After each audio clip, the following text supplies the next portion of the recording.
this event tonight.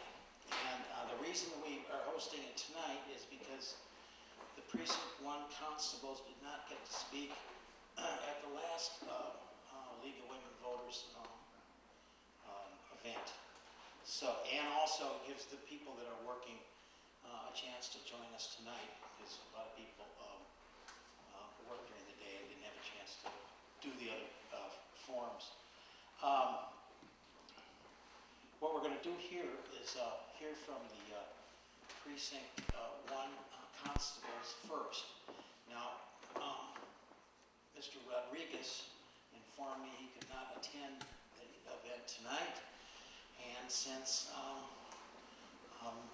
Albert did not get to speak at the forum last time, we're going to give him an opportunity to introduce himself and answer a few questions. So make sure everybody's heard. And then after that, the 5 constables for Precinct 1 County Commissioner are going to be up here, and we are going to have Fred Henneke as our moderator. And Fred, as you may or may not know, used to be a former Commissioner Court County Judge, so he's certainly aware of the questions to be asked. And he's also Secretary of the Republican Executive Committee for the State Republican Party. Okay, some rules here. No notes. Everybody's been told that, or some people have been told that. The timing will be done by Mark. Mark, raise your hand. Okay. And what we're going to do is Fred will ask a question. Well, there'll be a 2-minute opening, and then after the opening of each candidate, Commissioner's Court candidate, then there will be there'll be a question posed by Fred, and then a 1-minute answer to the posed question, and then at the end of the conclusion of the remarks, they'll get 2 minutes to make the closing statement. I know I'm rambling a little bit, but I got to get through this. Shirley Barth and I, where's Shirley? Shirley Barth and I will have cards, 3x5 cards. If you have a question that you want to ask, give them to either Shirley or myself, and we'll give them to Fred. Fred has discretion of asking any questions. I haven't seen any. Well, I saw a couple, and I liked them. So, and then actually, we developed a couple questions ourselves, just in case no one had a question. So we'd rather have them from the floor, quite frankly. Anyway, that's really all about it. I need to tell you that put your phones on mute if you can, so that we don't get distracted. I'm glad everybody came. I hope it's informative. And Albert, we're going to start with you. And too bad Mr. Rodriguez is not here, but so be it. So let's begin. You want this?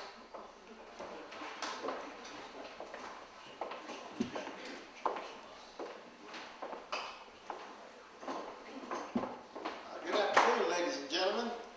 I'm Albert Lubano. I'm a candidate for the Constable in Precinct 1 of Kerr County.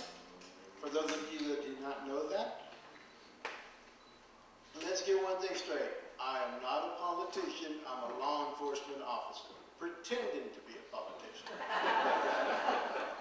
So now that we've got that out of the way, I want to tell you a little bit about myself. I've been working at the Kerr County Sheriff's Department for the last 15 and a half years for Sheriff Ozer, my entire time here in Kerrville. I told him that I would come here and retire in Kerrville. This was my last stop. I started many years ago when I was 21 in the little town of Lamesa, Texas at the police department. I've worked at Ballinger Police Department, Brady Police Department, Seminole Police Department. As you can tell, I was a policeman before I ever became a deputy sheriff. And so I had to come here to do that. I've got about 1 minute to tell you my qualifications. Like I said, I have a master's peace officer license, which is right now is the highest you can get. I've had several years of law enforcement. I've worked in almost every facet of law enforcement, from criminal investigation, drug interdiction, traffic, and I've been the supervisor for the last 10 years before I transferred to the courthouse, where I'm now security and work with the judges in town. I'll stop there because I've only got a few more seconds, and I'm sure I'll get a few more questions from you, and I'll be glad to answer. Thank you.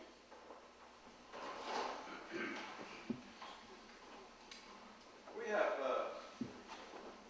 3 or 4 interesting questions for Deputy Luvano, and we're going to just ask these. Is there anybody who can't hear me? I've never been accused of not being heard. I want to make sure. I want to preserve the microphone for the candidates, so we're not doing this game for the next hour or so. So, if you can't hear me for some reason, send up a flare, throw something, wake Buster up, whatever, and I'll speak up more if that's necessary. Okay, Mr. Luvano, would you agree that law enforcement officers should be role models for young people in the community? I do. I feel like that's very important. This is multiple part. So, since you agree with that, is there anything in your past history that would cause people to question your integrity? For instance, have you ever been charged or convicted of a Class B misdemeanor or any crime above that level? I have not been charged with any crime. What kind of outreach would you intend to do to the young people in Kerr County and in Precinct 1? I believe that we should be in touch with our young people. It's very important because they look at officers and they become their role models in this. I've been very active. I have a young son who's now in the Air Force that played in all sports, and we tried to be there for all of the kids. It was a very fun event, and I believe it was very awesome, an awesome event. Next question. There's been a lot of discussion about whether constables should be doing private security work in addition to the regular duties, and how much private security work is appropriate. What are your views on this issue? Well, I think that it's okay to do some security work, but I think you should put your office at the very first of it. You need to concentrate on getting all your stuff done and make sure you're there whenever you need to be available. You're there for the justice of the peace of that precinct, and you need to take care of your work first. That's your number 1 job. If you got a second job available, great. Will you patrol for traffic violations in Precinct 1, especially around schools and other high traffic areas? That's definite. I think that's very important. Working patrol for the many years that I have, our current Constable John Lavender, I would always see him in the school zones and running traffic and even supporting us, following wherever we were. It's a team effort, and I believe that strongly, yes. What do you believe are the 3 main responsibilities of a constable, and how would you perform those responsibilities? The 3 main ones, I would say, well, you have to be a law enforcement officer. That's already said and done. You have to serve the judge in your precinct accordingly. You have to serve any writs, any warrants that come out of there, as well as others that come through the mail. And you have to go out in your precinct. Now, that being said, there's nothing that keeps you from going out of your precinct if you have to go assist other agencies, especially the ones that are nearby.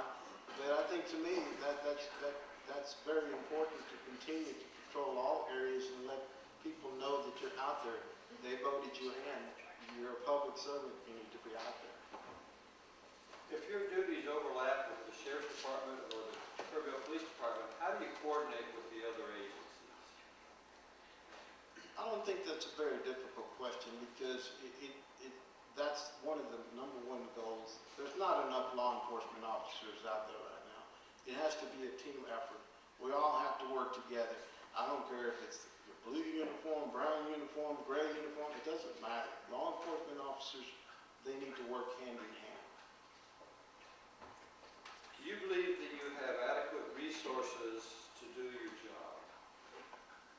Yes, I do.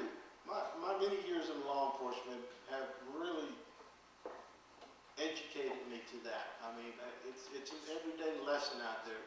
One thing about law enforcement, you never know what you're going to encounter out there. There's always difficult situations. You need to think about it. And I think that having good public relations skills and being out there for the public is a very important factor in this. Are there any questions from the audience, from Mr. Devon? Written, please. Yes.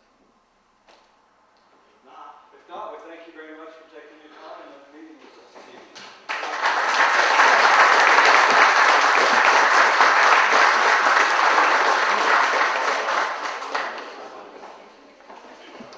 So can we get the commissioner's candidates on now? yes, number one, we'll do the, you want the mic? It's up to you. Yeah, I believe so. Thank you. All right. Well, I want to thank everybody for being here tonight. I'm Clay Lambert. I've been in Kerrville, gosh, I built a house here in '94. I've been coming here from Houston since I was 6 months old. I believe we have probably the prettiest county in the whole state of Texas.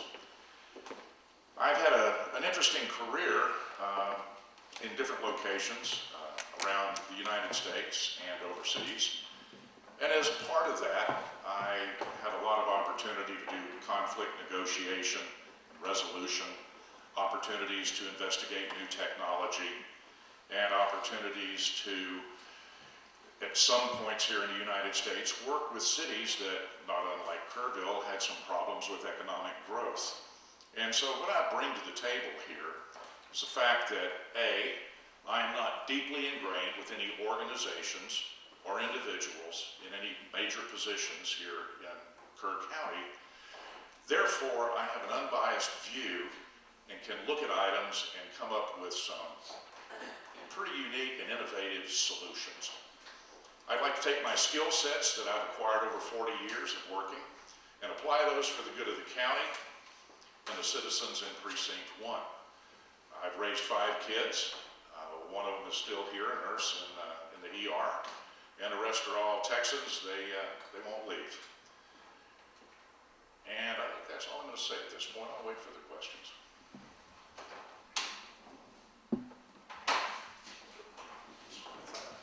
Yeah, my name is Tom Jones. My wife Tracy and I moved here back in '92. We owned a couple of small businesses, and probably about 15 years ago, God called me out of the private sector, I think intentionally, so that I could learn lessons in servanthood and stewardship. And since that time, He's led me in several different areas of life that have been pretty amazing for me in my walk, but they've also, I think, uniquely qualified me for trying to reach this appointment as county commissioner. Those areas would be in bringing up ministries from the ground up. It's not an easy thing to do. And you have to build them, know how to maintain budgets, how to move yourself, and properly steward all the money that is donated to you. As a part of that community, I've been serving you, the residents of Kerr County, from the floods back in 2002 when we formed Kerr Interfaith Disaster Response. We rebuilt a lot of this area that we're in right now, bringing in volunteers from all around the nation to try to bring them together for a common cause here.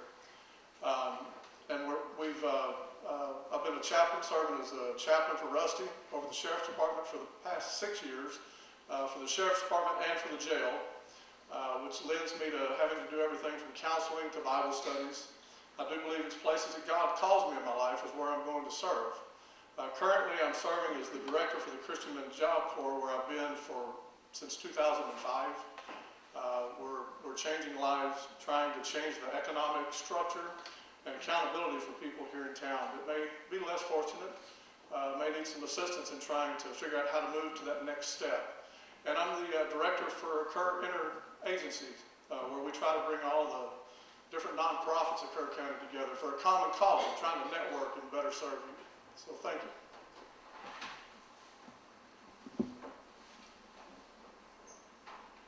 Thank you. I'm William Rector. My family moved to Kerrville in 1957.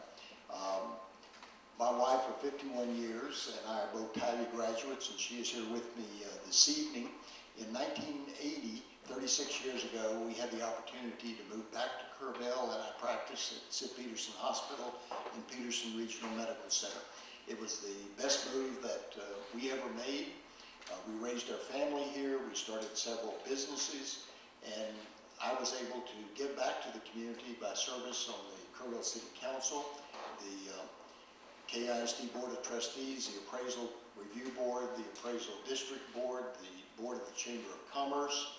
I was on the Medical Executive Committee for over a decade and was elected Chief of Medical Staff at our hospital.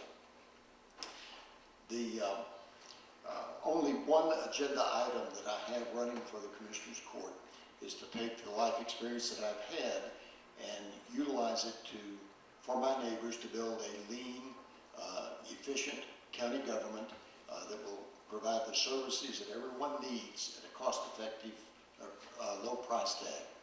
To do that is going to require cooperation between our city and our county governments. And I can't stand here and tell you that that's going to require just lip service to get that cooperation. Those of you who have followed these governments realize that. So tonight at this forum, I'd like to give you my working plan for making that happen. On the back of each Commissioner's Court agenda, there's a list of 32 committees, liaison committees that commissioners serve on, such as 911, Airport Board, and so forth. I propose a 23rd committee that is going to be a city-county liaison committee consisting of 2 council people and 2 commissioners who meet monthly on an informal social basis and discuss items of mutual concern. This way relationships will be developed, and when a crisis arises, those relationships will be in place. Thank you. I'm Harley David Ballou. I'm a candidate for County Commissioner Precinct 1, currently serving on Headwaters Groundwaters Board as the director for Precinct 1. I'm running because there has been some neglect in Precinct 1. I've talked to a lot of people. The last time I ran against the incumbent, missed by about 80 votes. He has about 80 more cousins around here than I do. So I came pretty close. I'm running because people have asked me to do this. They asked me the first time to do it. I'm running again because I've been asked by the taxpayers of Kerr County. I stand before you with no special interests. I have not been the hired gun for anybody ever, and I don't ever intend to be. I intend to serve the people of Precinct 1, the taxpayers that pay for the roads, that drive over the potholes. Those should be fixed. The county and city issue, we've talked about the library, that comes up a lot. That's kind of a political football because the county pays for a whole lot of stuff that the city doesn't have anything. I've scoured through the city's budget, the county's budget, animal control, for example, the city doesn't pay anything on. The city quibbles about the library, but they don't pay anything for animal control or the jail. So what I want to do is set the record straight, sit people down with honest numbers and a sense of fairness and work those things out so that we're all on the same page. And I will inform you of what's going on every step of the way as your county commissioner. Thank you. Let's give them all a hand for coming to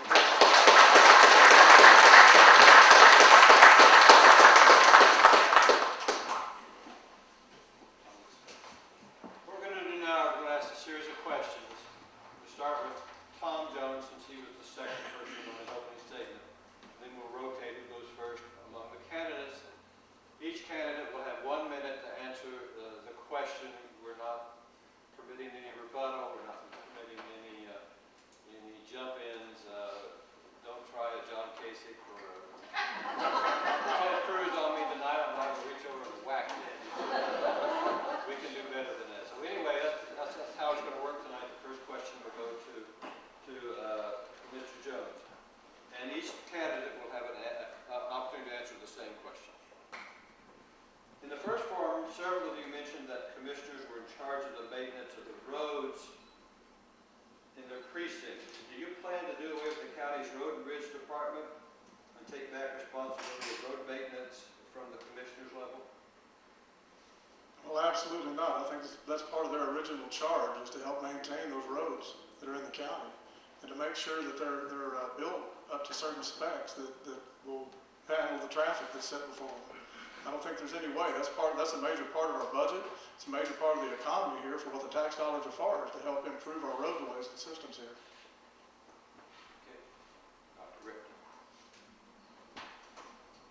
The unit road system was enacted by Kerr County by a popular vote in 1985, and it's one of the best things that ever happened to this county. There is no partiality as far as maintenance of the road system. The county decides the Commissioners Court decides which roads are going to be maintained, what the budget is going to be for those roads, and when they are maintained and who gets priority. And that's really a court decision, and that's the way that it should be. The road and bridge people are doing a great job.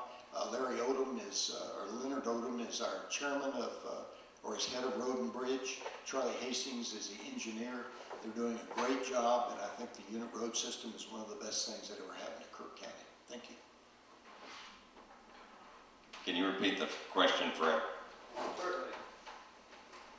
In the first forum, several of you mentioned that the commissioners were in charge of the maintenance of the roads in their precinct. Do you plan to do away with the county's road and bridge department and take back responsibility of road maintenance from the commissioners? No.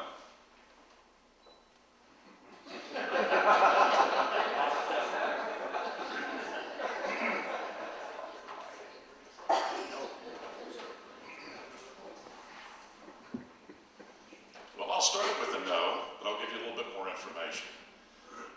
You know, if you grow up only having 2 kinds of caviar for dinner, you don't realize that there's other people that don't even have hamburgers. And a lot of the time we spend here in Kerr County, we don't get into adjoining or adjacent counties or other places and really appreciate the quality of roads that we have.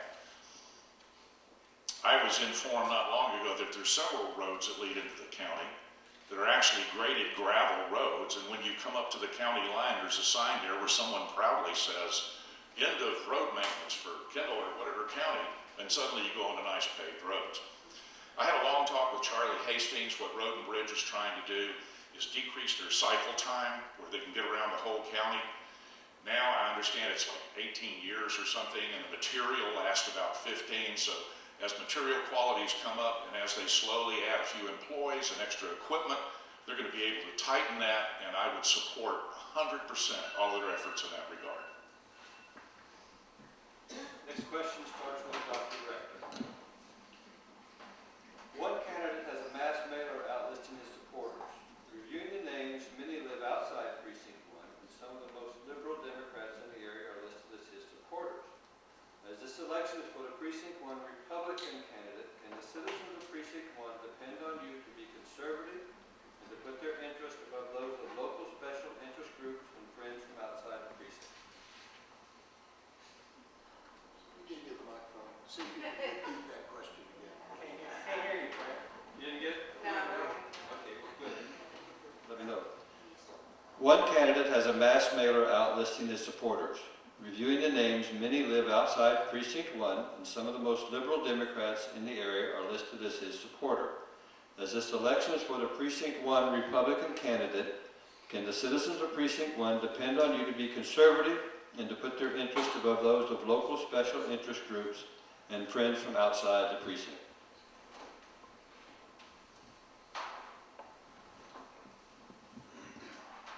Absolutely. I am a physical conservative Republican, and I stand by that wholeheartedly. But I have to tell you something about the Commissioner's Court. The Commissioner's Court is for the entire county. It was said the other night when we were talking about the gravel pit that, well, that really doesn't concern me because that's in Precinct 2. But the gravel pit, as well as many other issues in this county, involve the entire county.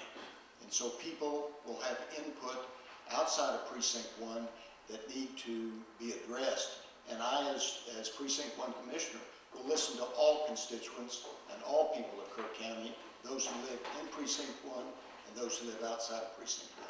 Thank you.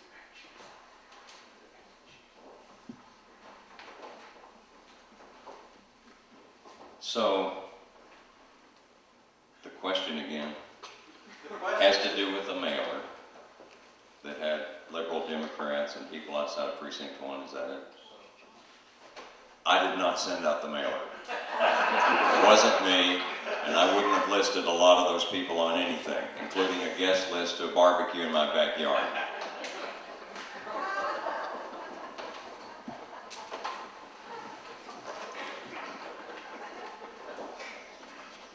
Well, I agree with everyone that the whole county is affected. Just like the Supreme Court, how often have we seen someone appoint someone to the Supreme Court in Washington and it upset the whole balance of power? Even if you don't live in Precinct 1, you ought to be concerned about who goes on to the Commissioner's Court. They've got to work together. They've all got to be for the good of the county, not biased towards their precinct. As far as flyers and endorsements, I don't believe in those. I stand on my own merit. There's only one person I have to really concern myself with, and it's my 97-and-a-half-year-old mother right here, who would get on me really bad if I didn't do the right things. So, no, I'm not into endorsements, and I'm not associated with any organizations or businesses that would take my time away from the job or that I think are important to lofting my abilities. I think I need to do that myself. I didn't send the letter either. But I will tell you that whenever I was getting the petition signed to sign for office, I had some Democrats sign mine, but I kind of felt like I was bringing them over from the dark side. And they signed it. They will be voting in the Republican primary, And so to me, that was a positive thing. But like Dr. Rector said, if you're a county commissioner here, it doesn't matter whether you're independent, Republican, or Democrat. We're serving everybody, and so you can't just limit it to that. And so. Would I get that endorsement like that? No, probably not. But I did whenever I was having to sign to get petitions to get this on here, and I think they're great folks that would love to support me as their commissioner. The next question begins with Mr. Ballou. Can y'all hear me now? Yeah. Okay. In light of the Martin Marietta gravel pit controversy, do you think the county commissioners should have more control over development outside the city? More control than exists now. Exactly. What I think that we need to do is keep a sharp eye. We need to keep a sharp eye on who's applying for what, who's buying property where. Not meddle too much, but ask some questions. A few questions early on might have averted some of this stuff. So maybe we just need to keep a better eye on it. I don't know how you're going to tell somebody what they can and can't do on their property if it's not illegal. Now, if it's going to be if there are nuisance factors, that they were blasting in a neighborhood, that sort of thing, I have the deepest sympathy. I wouldn't want the gravel pit next to me. For my neighbors and friends, it has shattered. It's personal to me because I have friends that their peace and quiet is shattered, their property value is going down, and I feel for them. But what we need to do is keep a sharp eye on who's doing what when they buy that piece of property, and that's all I can suggest. Heavier, harsher regulations, I don't think are a good idea.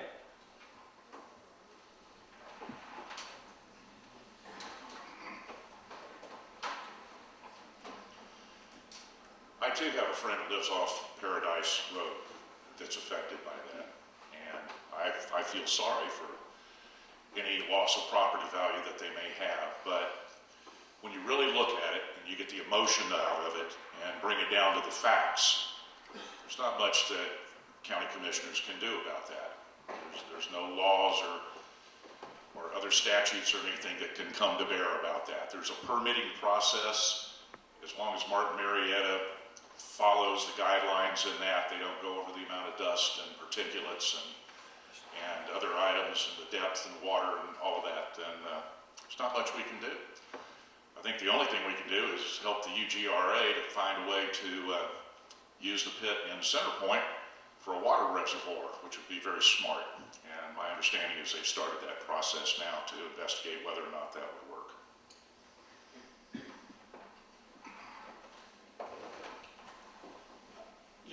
The commissioners were showing due diligence already in this area. They had already talked to the state 2 years ago. They don't have authority there. They're not going to unless it's a health and welfare concern or whether air quality control with the airport.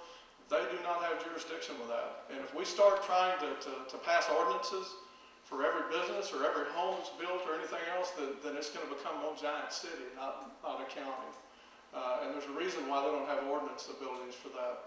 So I believe they've done due diligence to where they're supposed to on that, and the city is, you know, they're gonna do what they're gonna do, and we'll see where that leads. If they go ahead and take over that section of the city and bring it under their umbrella, that they may have some areas that they can look at themselves that can at least either improve conditions or possibly block it. You don't know. That'll be between them and their attorneys. I do think the city and county are going to communicate pretty closely on how it goes, but the county does not have authority in that area. Thank you. As has been said before, the county has very little control or ways of really controlling the use of any property. But I think that considering this particular operation of the gravel pit, that there are things that the Commissioners Court can possibly do. I think one of the things that the Commissioners Court can do is work with our state representative, Andy Murr, and work with our new elected senator to try to come up with something, some way to require rehabilitation of this property once they're finished with it. If you fly over the hill country, the Martin Marietta is not an isolated event. There are gravel pits all over the hill country, scattered out there, and we're going to be left with a bunch of ugly, empty holes if we don't have some way to require the owners to return that property back to an attractive state once we're through. Other things the Commissioners Court can do is try to limit the hours of operation out there so that the neighbors that are on three sides don't end up having their morning and their evenings disturbed. Thank you.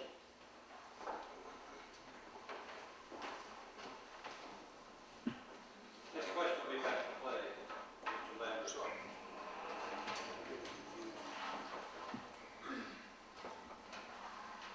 Many county services are mandated by the state. It cannot be cut from the budget, and the cost will continue to increase in years ahead. I'm sure all of you are against raising taxes unnecessarily. What discretionary services would you be in favor of cutting? And the questioner provided us with a list of discretionary services: sheriff's patrols, new roads, mental health services, libraries and parks, family and outdoor services, tax abatements, economic development, nuisance abatement. So in general, where would you cut the budget in order to reduce the burden on the taxpayers? Well, I'm not sure what the questioner means by nuisance abatement. There was a number of items on this list that are mandated and cannot be changed. I don't think we put enough money into economic development. I think we're not doing it wisely if you look at the results we're getting for what we're putting into it. And I believe that's a key issue for this county. If we can develop some good economic development, the type of development that we want, the type that's appropriate for here, and it brings additional revenues in, it helps us push any future tax increases further away. I can't say that I would cut any of those programs. There was the next to last one. May I look at that again? Economic development. No. Nuisance abatement, tax abatement. Well, some tax abatements we can't cut. So I would have to study that a little bit more, but at this point I would say there's none of those that I would immediately jump out and say need to be eliminated. That's a very odd, deep question. We almost need it written down in front of us. But let me just tell you that at some point taxes are going to be raised. That's not I have to have my glasses on too. Well, let me interrupt you and say I really don't want, the audience doesn't want you to address the specific services that are listed. What they want to know is, in general, how are you going to stop the increase in taxes and the burden on the taxpayers, particularly the homeowners? Well, you're not. You're not going to cut any kind of services that are going to diminish what we offer here in Kerr County that are going to affect people wanting to move here and live here. And there are going to be times that we will have to raise the taxes a little bit if state mandates start changing and require us to do things for upgrading or just the cost of living. But I told you at the last forum that we had, we've only had one tax increase in 10 years. And so that's something that you're talking about that's far and few between that you're looking at. based off the current model that we've already looked at. So you're not looking at this coming up year after year after year and somebody getting in here that's wanting to just increase taxes for that purpose. So there's not any of those services that should be considered to be cut. Thank you. Well, one of the problems that the county is facing is similar to the problems that the school board faced when I was on the KISD board, is many of the things that are required of the county are actually mandated from Austin, and we have no control over it. And one of the really big areas is the one that Sheriff Herholzer deals with on a daily basis. You will do this, you will do that, and there's no way that those can be cut. One of the things that I would like to see that I found effective in other areas is going to a zero-based budget, where a county employee each year starts with a zero item on the budget and builds that budget up and looks at each item. Pencils, paper clips, whatever, you write that down, and you start at the bottom instead of starting with where you were last year and adding an increased cost of living to that. You start at the bottom, you add each item that you absolutely need and see what you end up with at the beginning. I think that's a more accurate way of coming up with a lean budget. Okay, I don't think you have to cut services. You work smarter, not harder. Every day, what I do, I run 6 radio stations, and I go through our budget constantly. If I can get cheaper toilet paper from some vendor somewhere, sometimes the county's in a contract and you have to buy whatever it is from them until you're out of the contract. You can be smarter about what you buy from whom. You can go through the budget and should go through the budget all the time. Here's an example of how I talked to one of the board members of the airport today, and they'll pretty soon be at a point where we're not paying so much money to keep the thing afloat. They gradually come up. County has to pay less, city has to pay less. They become more self-supporting. That's an example right there of how economic development can pay off. Now you wean them off of that money. You haven't changed your budget. Somebody's sent out of the nest and they're doing fine for themselves all alone. So I think that's the healthy way to do it and to attract new businesses here.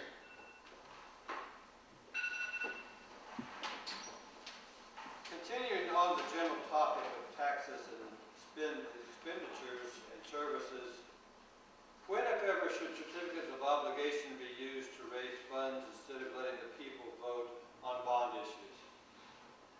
John. Well, certificate of obligations are going to be, and I think we've all agreed on this before, they're for emergency purposes only, as a general rule. But there are times that they are going to be needed, and there are times that we are going to have to go forward with certificate of obligations. But as a general rule, this commissioner's court that we have right now, they go before the county, they announce their plans, they have a good program in place, I believe, already to try to stay in touch with the folks at the grassroots and let them know where they're going, what they're headed for, and why. They have public forums, they have discussions, they make it very available, and I intend to continue that. There are times that we will have to do that, but it will be strictly under mandates or emergency services. If you Google certificate of obligation, you come up with some varying definitions. Strictly, a certificate of obligation is to be used as an emergency when there's not enough time to take an issue to the voters. But it gets mixed up with bonds, and bonds also are a way for a governmental entity to raise money to do things that it doesn't have funds enough to do out of pocket. I believe that bonds should always go before the voters, and our Commissioners Court has been very, very good at submitting bonds that need to be done, need to be passed to voters for their opinion as to whether the voters are in favor of it or not. So, can you read the question again, please? When, if ever, should certificates of obligation be used to raise funds instead of letting the people vote on bond issues? I think that the people should always vote on the bond issues. We just all voted for raising taxes for the jail.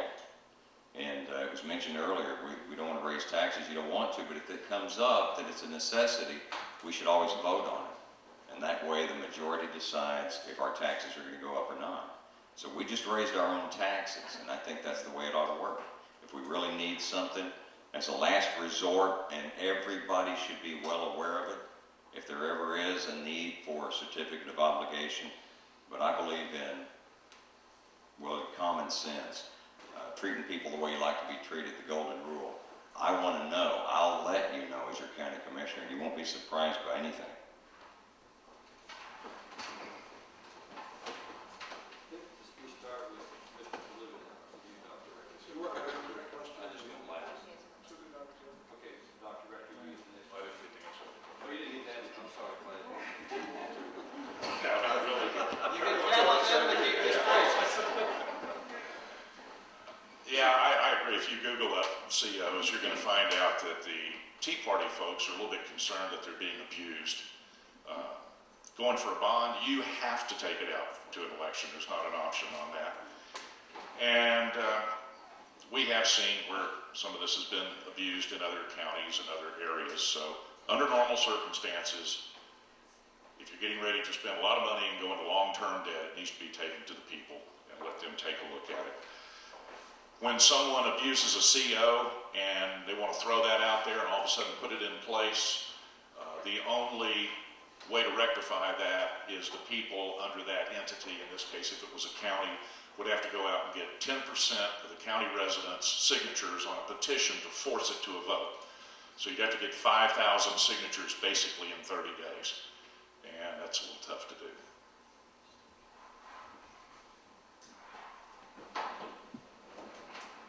What are the top 4 services citizens want from the county?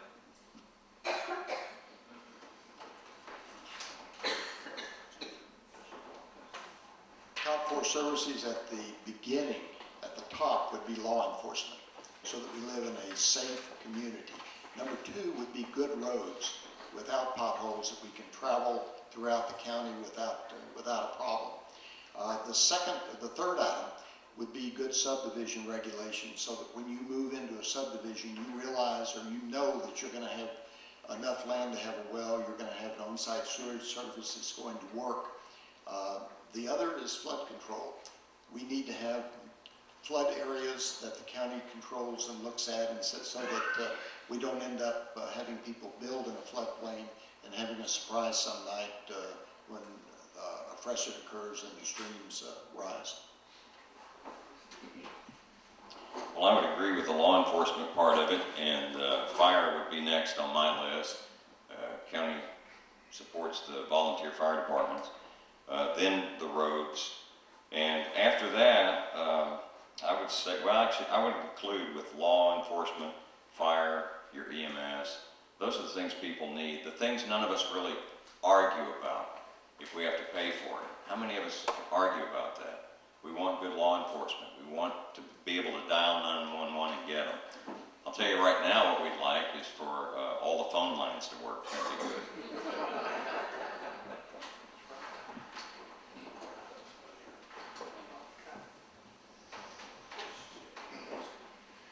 Well, I've talked to a number of commissioners, and they all agree that when the phone rings, the things that people are concerned about, number 1 is law enforcement, safety. Number 2 is ambulance service and fire service and decent maintenance of their roads. And that's basically the way it rolls out.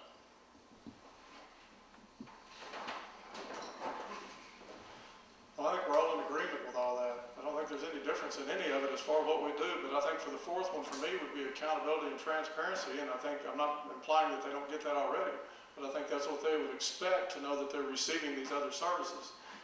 Because as soon as you have that transparency to where they can call, text, email, whatever they're doing, they feel free to call you, and it brings down tensions. It lets them know that whenever they call EMS service, somebody's going to respond properly. If they have a fire, it's going to be attended to immediately. But they already have a comfort in knowing that the roads and everything else are already being addressed, because they've already seen the transparency that you offer, and they've already been communicating with you as a court.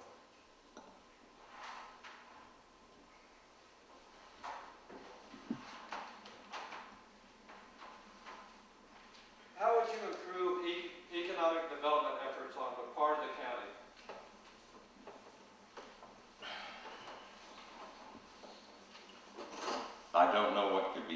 isn't being done now unless you fine tune what's already happening, what we're already doing.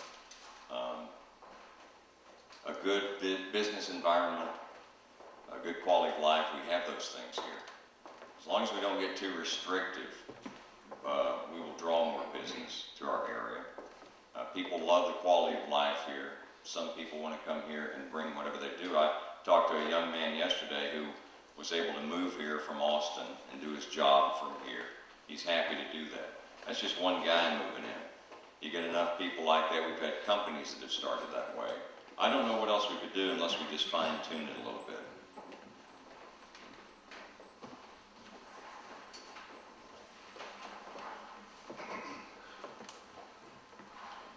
I was involved in a pretty successful project in Alabama a number of years back, where they had a city similar in size to Kerrville. It was beginning to shrink in population. They'd lost a lot of their industrial base. What they ended up doing is they had a local college too, much like Schreiner. And they went out and they talked to companies that decided against moving some of their operations into that city. And they asked them specifically, what is it that we don't have that you'd like to see? And similar to what we have here, they said, you don't have the workforce that we need. We need to have a ready and available and well-trained workforce. So the city started working with those companies, started working with a local school. They put in trade courses to teach robotics and electronics and the type of things that these folks demanded. It gave them tax abatements and incentives to move a portion of their manufacturing facilities in there, and after a while they saw that everything worked, and it was a win-win for everyone in the county. I think there's innovative things like that that we could look at and put into place. Well, I'm going to tend to agree with Harley for a change on this. I think it's already the most beautiful place in the state of Texas, and everybody is already trying to move here. So as long as we keep a low tax rate that we have, as long as we continue to attract people like James Avery and Mooney reopening and stuff, we have a good economic development plan already working. We have a committee for that already that already seeks out those things and tries to help improve and offer different incentives towards that to attract them. What the county commissioners are doing over here with the ag barn, that's what that whole thing is about, is trying to attract more and more people to this area to try and improve that development, to try and increase the dollar that we're receiving on our taxes. Thank you. I had a great meeting with Jonas Titus, who is head of our Economic Development Commission. And one of the county commissioners sits on that Economic Development Committee, also one of the city council persons, someone from KPUB. The economic development of Kerr County is in good hands right now. Our sales tax went from $6.8 million in 2010 to $9.4 million this last year. That's an increase of 38%. If you look at home sales, in 2010 we sold 414 houses. In 2015 we sold 762.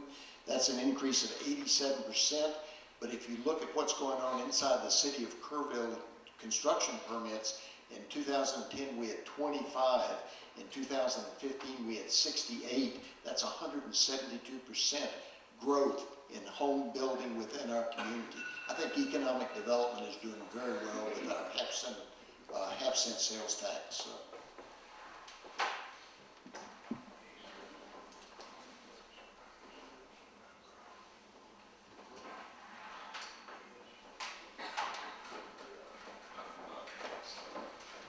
Would you be in favor of a dedicated county representative on the Economic Improvement Corporation Board, particularly in light of the fact that over 40% of the EIC funding comes from people who do not live in the city of Kerrville? I assume that means in addition to what Bill drew attention to, which is someone that from the county that now is involved with that. Perhaps this is the Economic Improvement Board, not Oh, the Kerr Economic Development Corporation. I'm sorry. Yes, I would support involvement in that.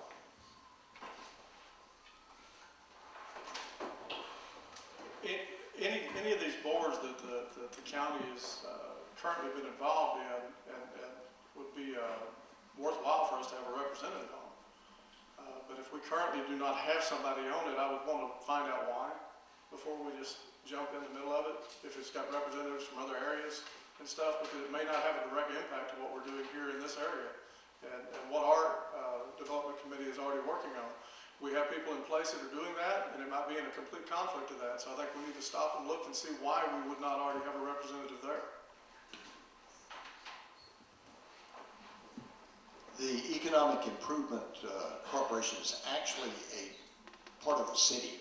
And so this goes back to improved relations and cooperation between our city and our county government. The EIC funding comes from 0.5% of sales tax that is collected within the city of Kerrville, not outside the city of Kerrville. David Wampler is currently president of the EIC. David Wampler, as a representative, sits on the Economic Development Corporation. And so I think it would be great to always have more representation, but I think this goes back to cooperation between the city and the county in order to accomplish that.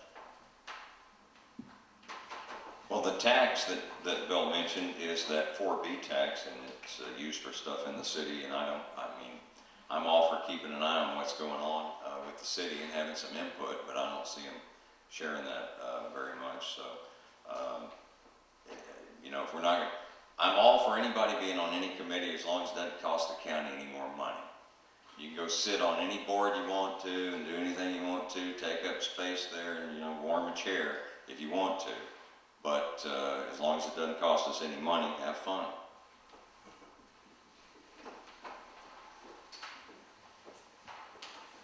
Mr. Jones, how do you feel about eminent domain?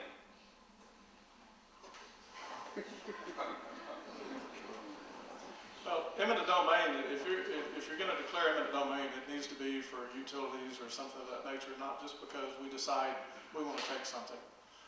People that have fallen subject to that, and I may be misguided here, I don't know that we've implied eminent domain here from the county level to where we were just taking something that we just decided that we just had to have. But if you do, it needs to be for utilities and services. I think it should be restricted to that. Not because we have a greater vision of what we would like something to be somewhere down the future. Well, I'm opposed to it. If you watched the Republican debate the other night, you saw that Donald Trump was in favor of eminent domain and Ted Cruz was against it and all that. And that's taking people's property that they do not want to sell. I think there have to be extenuating circumstances to imply for eminent domain to be utilized. And I basically am opposed to it, I'm against it, and it is something that I don't feel. I think there are ways to bring people together, reach a consensus without taking something from someone that they do not want to sell it. I've built bridges throughout my career, bring people together to reach consensus, and I believe you can take almost anyone and bring them to the table to negotiate something without taking it in court. Thank you. Well, I'm against eminent domain because I told you earlier, I believe in the golden rule. I believe in treating people the way I want to be treated. And in the case of Rio Robles down here, when we had to put the sidewalk in the park, they made that into an eminent domain project. It was a sewer and the sidewalk. I didn't have a dog in that fight, but when they're doing it to one of us, they're doing it to all of us. So I went down to City Hall to speak on behalf of the people of Rio Robles and to ask some pointed questions of the city manager. And I asked him, is these two projects being tied together because the work's going to be done at the same time? He says, no. Same company? No. Same time frame? No. What makes it eminent domain? He just stared at his desk and couldn't answer me. Those people got railroaded. I won't let that happen to you as your county commissioner.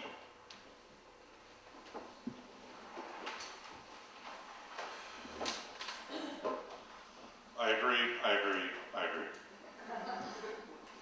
What we're seeing, again, is abuse. Just like we've seen COs abused, eminent domain has been abused. I think Donald Trump was right when he said you never get the Keystone Pipeline in without it, because there's always going to be someone that's obstinate, and you may have to overrule those people for the good of the all. But There's also overreaches, and I think in the last decade, we've all witnessed more governmental overreach than we've ever seen in the rest of our lives. And it all has to be done with a level hand and look at it. That was an overreach, and I would never support any of that at all.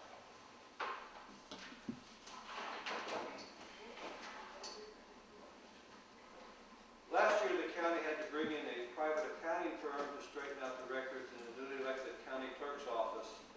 Taxpayers picked up the tab for that. As a commissioner, will you work to ensure that the courthouse is run with integrity and oversight to protect the taxpayers from this kind of costly mistake? Yes, I will. And I would like to point out, I've met with our county clerk on several occasions, and I'd like to point out that this year, for the 13th year in a row, that office was awarded a 5-star exemplary vital statistics award by the state. So that office is currently running very well after a couple of hiccups at the beginning. Well, there is one thing that office is having problems with, and it's one of those mandates where they have to do this e-filing stuff and don't have the software in place, don't have the tech support in place, so they're having to print stuff, store it. It's actually ended up costing more money. But this is the kind of stuff I do with people that work for me. I ask them, how's it going? You sit them down, you have a private conversation with them. What's going on in your department? How are you feeling? What do you need? It's real simple, and they'll open up and they'll tell you. And you've got to go through and you've got to review. You've got to know everybody that's working there. You've got to ask them questions and see what's going on, and then get it fixed. That's what I do all the time, every day. That's what I'll do as your county commissioner.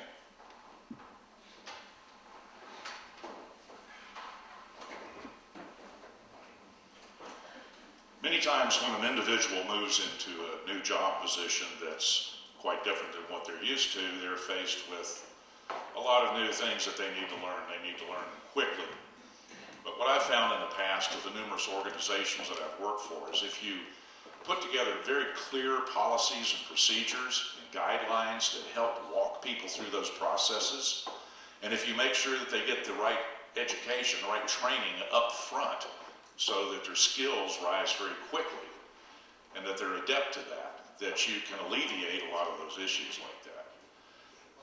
I think that we should make sure that each of the departments has policies and procedures that are very clear so that when the incumbent leaves and someone new comes in, they can step in without losing a beat. In my office, I've got 2 part-time employees, but I've got about 30 or 40 volunteers between the jail and the Christian Men's Job Corps, and my whole job is accountability.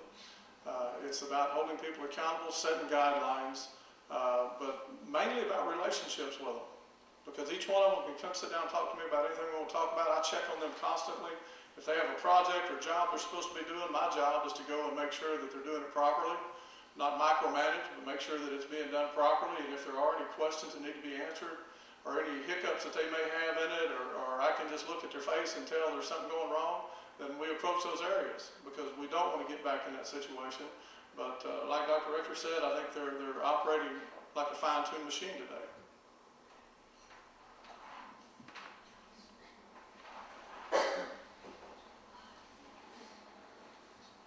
We're going to do 2 more questions and then we'll have closing statements.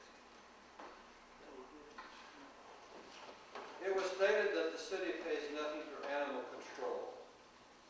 The statement is misleading because every citizen of Kerrville pays the same county tax rate as residents purely in the county. Do you feel statements like this are inappropriate and do not promote unity among the governments? No, I think that it's time to sit down, like I said earlier, and have honest numbers, look at percentages of who's doing what, and look at that in your budget. If you look at the county budget, and they have all the animal control, city budget has none of it. Why? They're talking about the library. There's nothing for the library in the county budget. The city's paying for that. There's got to be a quid pro quo. There's got to be some trade-off. What about the jail? Nobody said anything about the jail. So sitting down with honest numbers and a spirit of fairness getting together to decide who pays for what. And the library has been a topic of discussion for a long time. City and county has done this at the airport very successfully. The airport is a good success story. That's the model to follow, what we've done at the airport, and it's paying off, and there's more improvements on the way. Like I said, I talked to them out there today. There's some pretty exciting stuff happening at the airport. So we can do the same thing with these other governmental entities.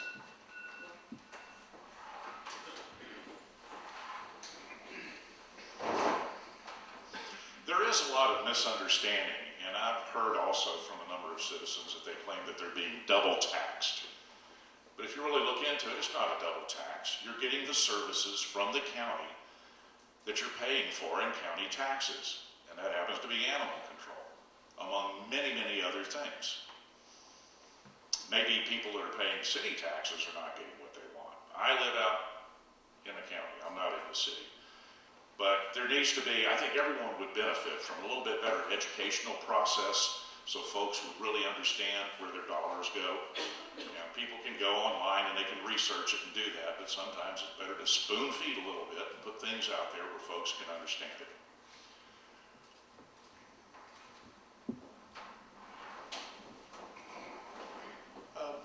They are paying their share of taxes on animal control. That's just a done thing. They're paying county taxes. I think the difference is what budget it's going to come out of and who's going to end up having to make an adjustment to it. If you all of a sudden start adding things like the library to the county, you're going to increase that budget. And it will also increase the citizens of Kerrville, city of Kerrville. It's going to increase their taxes too because they do pay county taxes. So we are going to have a way of getting them together to work together on that specific area. But everybody keeps acting as though the city and county don't work together very well. And you just heard them talk about 23 different areas that they function fine. So you've only got one or two areas in here that are the squeaky wheel that needs to get the grease. So we are going to have an area where we sit down and have possibly a commissioner that is supposed to be a liaison to the city affairs, and possibly a city official that is for the county affairs, to where we don't have to just run things through the media back and forth. And we can't openly sit down without having to make statements coming from an official, but people that are just caring to be educated in those areas. I have to agree with what has been said. It is confusing to many people who live in the city. Well, I live in the city, I don't pay county taxes, or I live out in the county, I don't pay city taxes. But everyone who lives in the county of Kerr County pays county taxes. And we need to educate people to that. I think the library is a good example of how the county has a service to provide a library that we need to correct and rectify. We need to look at how we can sit down with the city, look at all the various subjects, animal control, library, all of the subjects that we deal with, and sit down as adults, reach a consensus, build bridges, relationships with those people so that these services can be provided to all and at the least expensive price. Duplicating services is something we absolutely do not want to do between the city and the county. Thank you.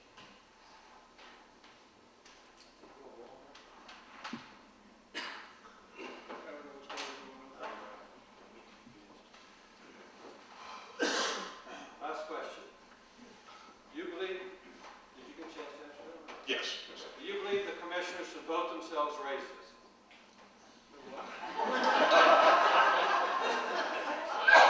This is the last question. The commissioners should vote themselves raises.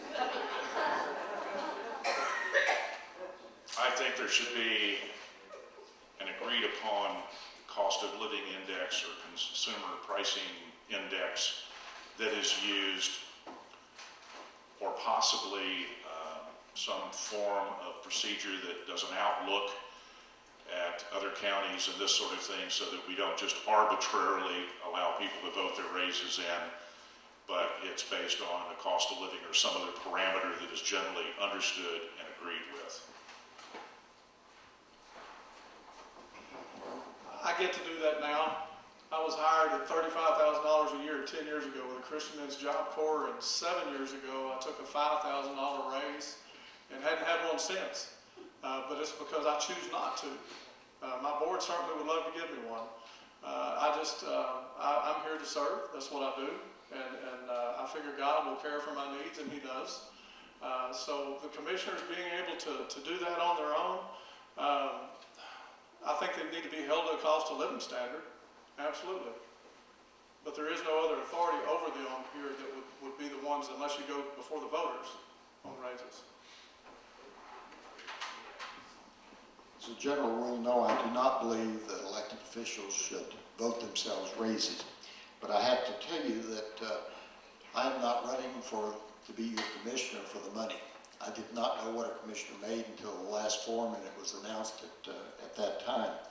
I'm running for the commissioner's post because I believe there is a job to be done. I believe we need to have our city and our county working more closely together. They need to be more cooperative, and we need to restore the library service to everyone in the county as the Butt family intended it in 1967. So no, I'm not interested in a raise, but I am interested in doing a job to bring the city and the county together so that we can decrease taxes, hopefully, and provide better services for everyone. Thank you. I don't think that the county commissioners should vote themselves a raise, maybe a pay cut. And we could vote on that. I'm not running for county commissioner because it's on my bucket list, or I need a job, or any of that sort of stuff. I just see that things need to be done. I know how to get it done. I know how to talk to people, make it work out a deal, and how to compromise sometimes. You got to do that. I think the county commissioners are overpaid. And as a public servant, that word is stressed a lot. You don't see a lot of that. I want to be your representative. That would make me your employee, and you can decide what I ought to earn. Now I'm going to have 1 minute closing statements. We'll start with Mr. Ballou, and progress this way down the list. All right. I've told you before, I believe in common sense. I trust you. I trust my neighbors and my friends to make the right decisions. I trust you when you tell me what's going on in your neighborhoods, out walking around talking to people, campaigning, you see the problems. It's easy to drive the roads and see where there's a bush hanging where you can't see around the corner, where there's a pothole, and get it fixed, because that's what people pay the taxes for. All you got to do is talk to people, drive the roads. I believe in the golden rule, treating people the way you like to be treated. And I also believe in open communication. Everybody here can have my personal cell phone number, my email address, and I will always have the door open as your commissioner. Always. And I will never turn you away. You will always have my ear. That's my promise. And I believe in term limits. I vow to you right now, no more than 2 at the most. 2 terms. And I challenge you other guys on term limits. I'll take that challenge. My opponents have said that they are anxious to hear your input and make decisions based on your input, and I agree with that. I promise to listen to my constituents and take that input into decision making. But I can tell you from my other elected positions that often when you get public input, it comes to about a 50-50 decision one way or the other. Often there's no public input at all. And when that happens, judgments have to be made. And that's what I believe that you're electing me for. I've spent the last 45 years making daily decisions, often important decisions that meant either malignant, benign, normal, abnormal. And I'm asking you to give me your confidence in making decisions for you as your elected representative, the same way that you gave me confidence in making decisions about your health. Thank you.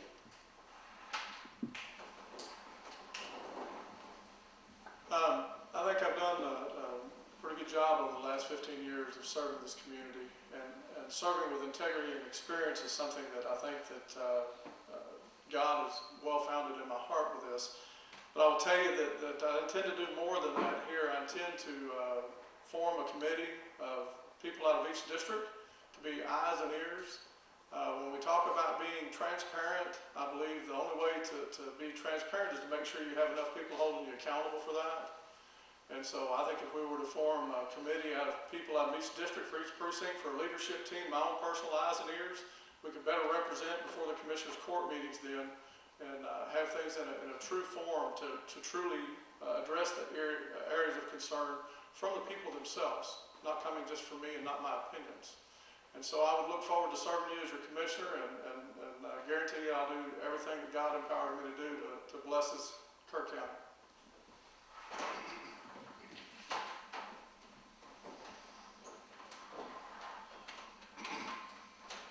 Well, I have instituted in a number of different environments and companies in different geographical locations continuous improvement programs that were made to constantly enhance the efficiency of companies.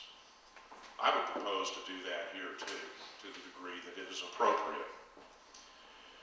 I believe that there is room for economic development improvement. Isn't there room for improvement in everything in our lives? Even something that's running smooth, can't we squeak one little bit more % out of it? I believe in being proactive and looking way ahead at what the county is going to need years from now to make sure that we don't get caught short on it. I do believe in term limits, and I too would make a pledge to you on that. And I'm going to ask for your vote, and I'm going to ask everyone here, and obviously your concerned citizens, and bless you for being here because you're the people that look and make the right decisions. Do your due diligence, vote well, and I ask for your vote.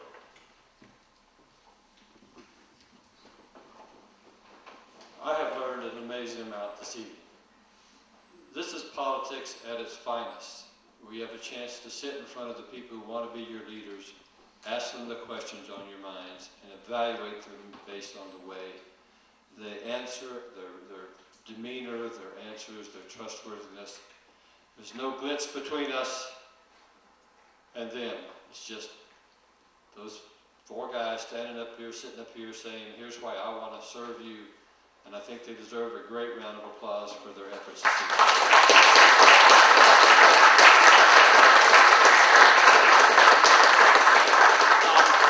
Before you leave, I got a few thank yous here. I'd like to thank Fred Henneke for a fine job of moderating. I'd like to